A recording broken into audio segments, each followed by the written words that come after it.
డబ్బు, అనారోగ్యం, ఉద్యోగం, వ్యాపారం, అప్పులతో బాధపడుతున్నారా? మీకోసమే launch your future programme.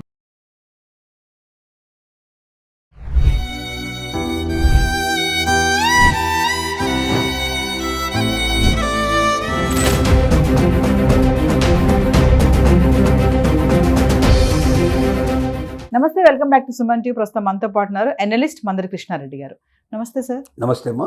Sir, Ahmedabad plane crash గురించి మనం మాట్లాడుకున్నాం. ఇప్పటికీ ఇంకా డెడ్ బాడీస్ ఆచూకీ తెలియలేదు. డిఎన్ఏ టెస్టులు చేస్తున్నారు. కొంతమంది అయితే నేను ఆర్టికల్ చూశాను, ఆయనది బాడీ దొరకలేదు, ఆల్రెడీ ఫునరల్ కార్యక్రమం అయిపోయిందంట, తర్వాత డిఎన్ఏ టెస్ట్లో బాడీ దొరికిందని చెప్పి న్యూస్ వచ్చింది.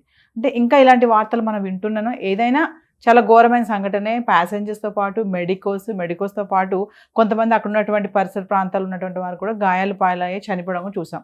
మరి ఇప్పుడు రీసెంట్గా ఒక వీడియో వైరల్ అవుతుంది. గురుగ్రామ్ కార్యాలయంలో డీజే పార్టీ చేసుకుంటున్నారు ఎయిర్ ఇండియా శాట్ ఎంప్లాయీస్ అందరూ కలిసి. అంటే ఇది కొంచెం అభ్యంతరకరంగానే ఉంది జనాలకి కూడా. అంటే ఇంత ప్రమాదం జరిగితే వీళ్ళు ఎలా పార్టీ చేసుకుంటున్నారు కార్యాలయంలో అనేసి ఒక్కసారి మీ అనాలిసిస్లో ఏం చెప్తారు సార్? జూన్ 12న అహ్మదాబాద్ మనకు ఎయిర్పోర్ట్ పక్కనే మెడికల్ కాలేజీకి సంబంధించిన హాస్టల్ పైన ఎయిర్ ఇండియా బోయింగ్ విమానం కూలిపోవడం మనం చూసాం. చాలా పెద్ద విషాద సంఘటన. 241 మంది ప్రయాణికులు ప్రయాణిస్తున్న వాళ్ళందరూ చనిపోయారు. వీడు కాకుండా 20కి పైగా మెడికోస్ కూడా చనిపోవడం జరిగింది.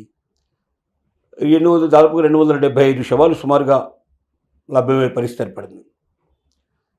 వీళ్ళలో చాలామందికి ఇంకా డిఎన్ఏ టెస్ట్ జరుగుతుంది. ఎందుకంటే తునాతునకలై ముక్కలైనటువంటి దాటిని తేల్చడం సులభం కాదు.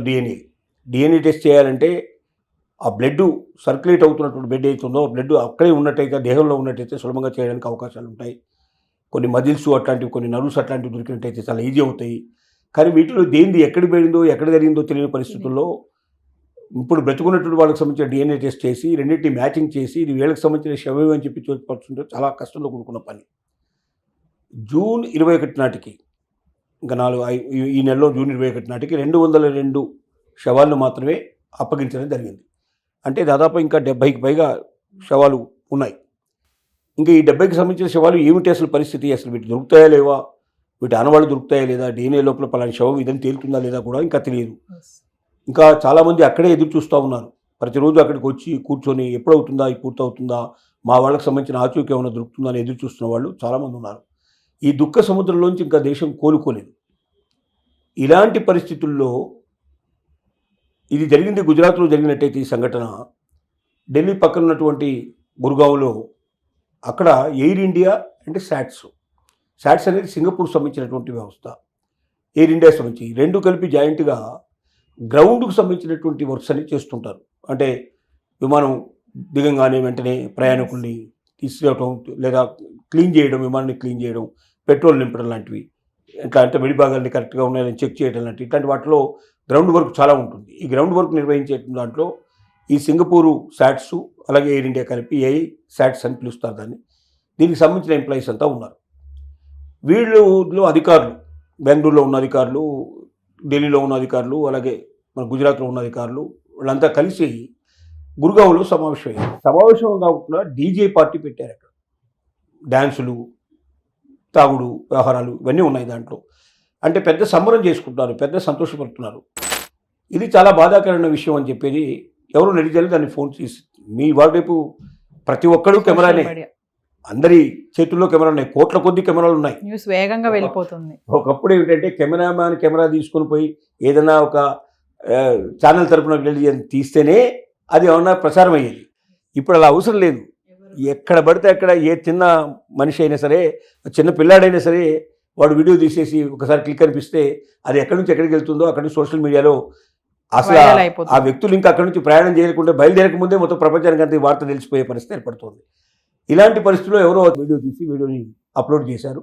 అది సోషల్ మీడియాలో చక్కర్లు కొడుతూ ఉంది. దీంతో చాలామంది నెటిజన్స్ బాధపడుతున్నారు, చాలామంది తమ బాధను వ్యక్తం చేస్తున్నారు.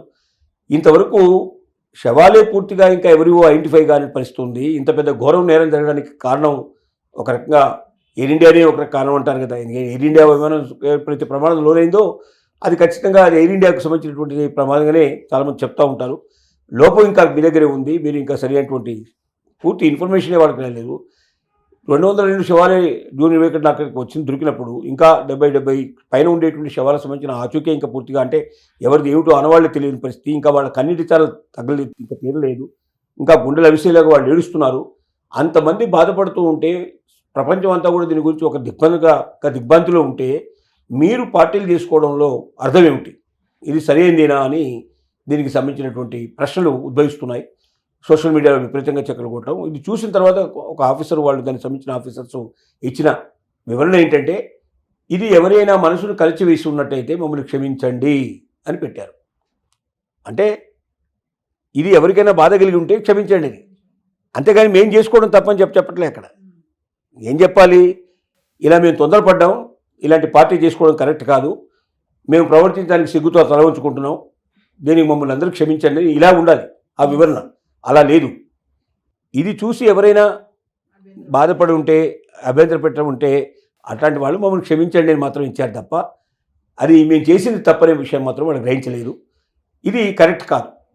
ఏంటంటే ప్రజల ప్రాణాలతో చెలగాటమాడేటువంటి పరిస్థితుల్లో ఒకవేళ నిజంగా వాళ్ళ పొరపాటు ఉన్నా లేకపోయినా వాళ్ళకు సంబంధించినటువంటి విమానంలో ఇది జరిగింది కాబట్టి, దానికి కారణం వాళ్లే కాబట్టి తప్పనిసరిగా వాళ్ళు కొంత సమయాన్ని ఇవ్వాలి. కనీసం ప్రజలంతా దీన్ని మర్చిపోయేదాకన్నా ఆగి ఆ తర్వాత ఇలాంటి ఏమైనా ఉల్లాసభరితమైన ఉత్సాహభరితమైన పార్టీలు చేసుకుంటే సరే. మానవ జీవితంలో సహజమైంది, కొంతమంది ఎవరు మరణించిన వాడితోటి మనం వెళ్ళలేము, మళ్ళీ కొంతకాలానికి మర్చిపోతాం. కాలం ఎంత పెద్దగా అయినా మర్చిపోయి చేస్తుంది కాబట్టి అలా మర్చిపోయింది అనుకోవటానికి మనకు అవకాశం ఉంది, దాన్ని ముందుకు వెళ్ళడానికి అవకాశం ఉంది. కానీ మనం సమయం కాకుండానే ఇంకా ఇంతమంది జీవితాలు నాశనం అయిపోయాయి. ఇట్లాంటి పరిస్థితుల్లో కనీసం ఒక నెల రోజులు కూడా కాకుండానే జూన్ 12 రోజులు జరిగింది మనకు, మరి పార్టీ అయ్యి 2-3 రోజుల క్రితం ఈ పార్టీ జరిగింది కాబట్టి చాలా ఒక 20 రోజులు డిఫరెన్స్ కూడా లేకుండా అంత పెద్ద పార్టీ చేస్తూ డ్యాన్సులు చేస్తూ ఆనందంలో మునిగిపోవడం అనేది కరెక్ట్ కాదు అనేది, ఇది మానవ లక్షణం కాదు, ఇలా ఉండకూడదు, ఏ సంస్థ అయినా ఇలా ప్రవర్తించకూడదు అనేది ఒక గుణపాఠంగా దీని నుంచి నేర్చుకోవాల్సిన అవసరం ఉంది. అంటే వాళ్ళు క్షమాపణ అడిగిన విధానం కూడా బాగాలేదంటున్నారు కదా సార్. అదే అంటే అలా కాదు అడగడం, చేయడమే తప్పు, మేము అలా అడిగితే బాగుండేదేమో కొంచెం. అలా అడగకుండా ఎవరైనా అభ్యంతర పడేదేంటి, అభ్యంతర పడే కదా, అంత మంచి చనిపోయారు, వాళ్ళకి ఇంత కూడా బాగా వాళ్ళు రియలైజ్ కాలేదు. నెటిజన్లు ఎవరో పెట్టారు కాబట్టి, సోషల్ మీడియాలో వైరల్ అయింది కాబట్టి, ఏదో పొడిపొడిగా ఏదో చెప్పాలి కాబట్టి చెప్పారు తప్ప మనస్ఫూర్తిగా మేము చేసిన తప్పే, మేము గ్రహించాము, ఈ తప్పు ఇంకోసారి ఇలా జరగకుండా చూసుకుంటామేమో అన్న భావన మాత్రం వాళ్ళు వ్యక్తీకరించలేదు. ఇది కూడా కారణం, ఇది కూడా ఇంకా బాధ ఎక్కువ కావడానికి కారణం అవుతుంది. Thank you.